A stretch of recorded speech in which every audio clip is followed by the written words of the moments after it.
Breaking చూస్తున్నాం. కర్ణాటక రాష్ట్రం బెళగావి సరిహద్దు ప్రాంతంలో అతిపెద్ద దోపిడీ జరిగింది. 2 కంటైనర్ల నిండా ఉన్న 400 కోట్ల డబ్బు మాయమైంది. అక్టోబర్లో జరిగిన దోపిడీ ఆలస్యంగా వెలుగులోకి వచ్చింది.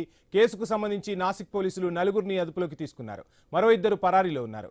కర్ణాటక, మహారాష్ట్ర, గోవా పోలీసులు కంటైనర్ల కోసం గాలిస్తున్నారు. మహారాష్ట్ర సీఎం దేవేంద్ర ఫడ్నవీస్ దర్యాప్తు కోసం సిట్ ఏర్పాటు చేశారు.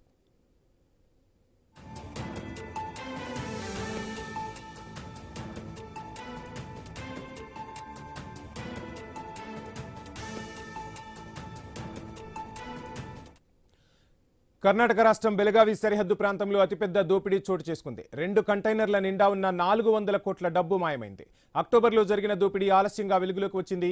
కేసుకు సంబంధించి నాసిక్ పోలీసులు 4గురిని అరెస్టు చేశారు. మరో 2 పరారీలో ఉన్నారు. కర్ణాటక, మహారాష్ట్ర, గోవా పోలీసులు కంటైనర్ల కోసం గాలిస్తున్నారు. మహారాష్ట్ర సీఎం దేవేంద్ర ఫడ్నవీస్ దర్యాప్తు కోసం సిట్ ఏర్పాటు చేశారు.